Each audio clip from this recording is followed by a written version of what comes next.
আমরা মনে করি এটা আবরার ফাহাদের বাবা আমার ডান পাশে বসে আছেন,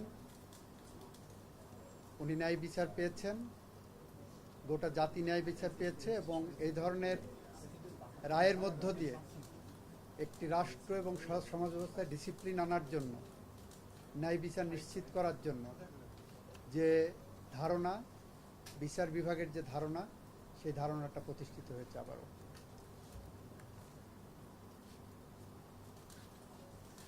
এই যে রায়টি হলো, এই রায়ের মধ্য দিয়ে আমাদের সমাজ ব্যবস্থার মধ্যে আসলে কি বার্তা আসলো? যে ঘটনাটি ঘটেছিল খুবই হিনিয়াস একটি ঘটনা ঘটেছিল, সমাজ কি বার্তা দিল রায়ের মধ্যে?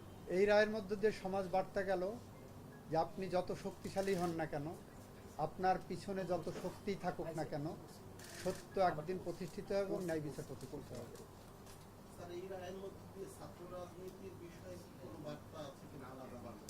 বার্তা তো সবার জন্যই আছে যে আপনি যা করেন আইনের গণ্ডির মধ্যে থেকে করেন, আপনি যা করেন পাশবিকতা দেখানোর কোনো জায়গা না, আপনার মনুষ্যত্ব জাগরণ করতে হবে। এই রায়টি আদালত, উচ্চ আদালত কোনো পর্যবেক্ষণ দিয়েছে কিনা, আর উচ্চ আদালতের রায়টি যদি একটু ভালো করে বলতে। উচ্চ আদালতের পর্যবেক্ষণ যেটা, সেটা ডিটেলস রায়ে আসবে। উচ্চ আদালতের পর্যবেক্ষণ এটাই, নিম্ন আদালত তার রায়ে যে ফাইন্ডিংস দিয়েছেন, যে ভিত্তি স্থাপন করেছেন, সেখানে ওনারা কোনো ইন্টারফারেন্সের মতো সুযোগ পাননি, এটাই পর্যবেক্ষণ।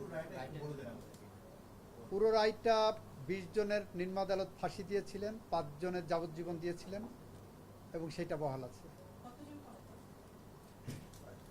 4 জন পলাতক আছে।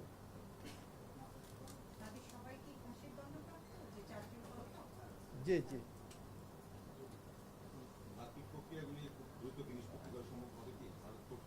এইটা আপিলের প্রক্রিয়া, তো আপিল ফাইল হবে, আপিল ফাইল হওয়ার পরে এটা ম্যাটার অফ রাইট, ডেথ প্রেফারেন্সে আপিলটা সিপি করতে হবে না, এটা ম্যাটার অফ রাইট আসামি পক্ষে। আপিল ফাইল করুক, তারপরে আমরা প্রক্রিয়া কিভাবে আছে আইনগতভাবে আমরা দেখতে পাবো।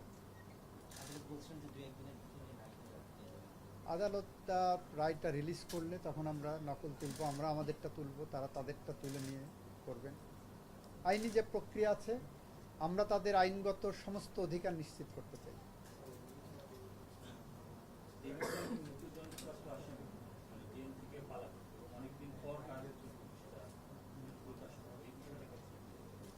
এইটা আমার রেকর্ডে আসেনি, আমার কাছে আসেনি। আমি প্রত্যেকে আপনাদের মতোই দেখেছি মিডিয়াতে।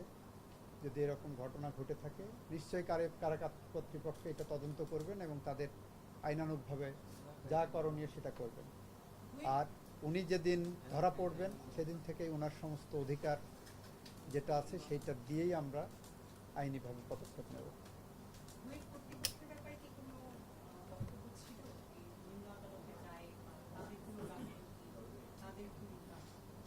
আমরা এই বিষয়ে এখন পর্যন্ত কোনো পাইনি, এটা নিয়ে কোনো কথা মন্তব্য করবো না, যেহেতু হাইকোর্টের রায় এখন আমাদের সামনে আসেনি।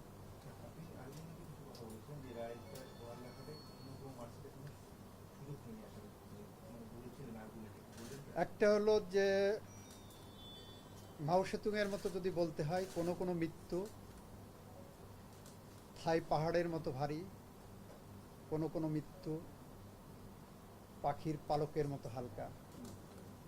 আবরার ফাহাদের মৃত্যু আমাদের জাতীয় জীবনের থাই পাহাড়ের মতো ভারী হয়ে আছে।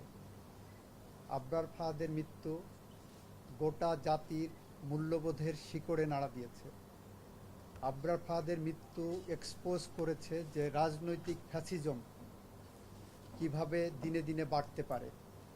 একই সাথে আবরার ফাহাদের মৃত্যু আমাদেরকে প্রতিষ্ঠা করে দিয়ে গেছে যে ফ্যাসিজম যত শক্তিশালী হোক, মানুষের মনুষ্যত্ববোধ কখনো কখনো জেগে উঠলে সমস্ত ফ্যাসিজমকে তুমড়ে মুচড়ে ভেঙে দিতে পারে। এবং সাধারণ জনগণের এই যে প্রতিক্রিয়া ছিল, সেই প্রতিক্রিয়ার কারণেই আবরার ফাহাদের এই হত্যাকাণ্ডের বিচার নিশ্চিত হয়েছে।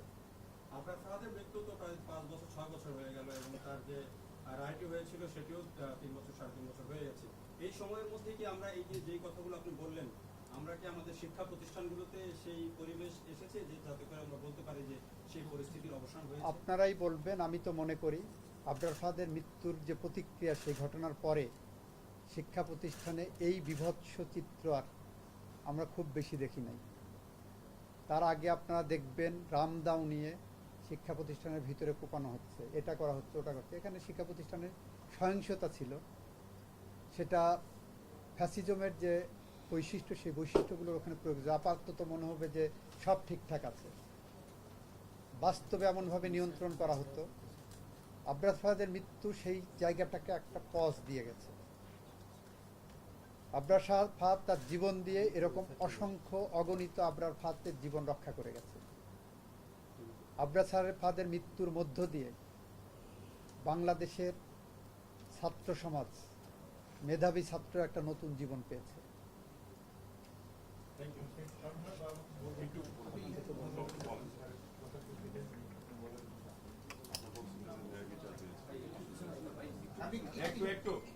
আসলে উচ্চ আদালতে যে রায় দিয়েছে এটা আমরা আপাতত শুনতেছি। আমরা চাই যাতে অতি দ্রুত আর বিভিন্ন ধাপে আপিল বিভাগ সহ যে কিছু আছে এগুলি যাতে অতি দ্রুত কার্যকর করা হয়।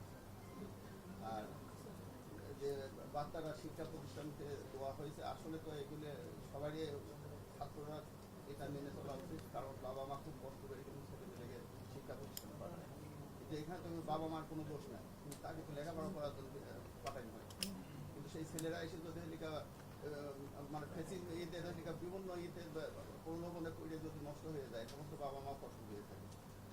এই জন্য আমার ছাত্রদের কাছে আবেদন থাকবে তারা যেন এই সমস্ত খারাপ রাজনীতিতে জড়িত না হয়। আসসালামু আলাইকুম। Thank you.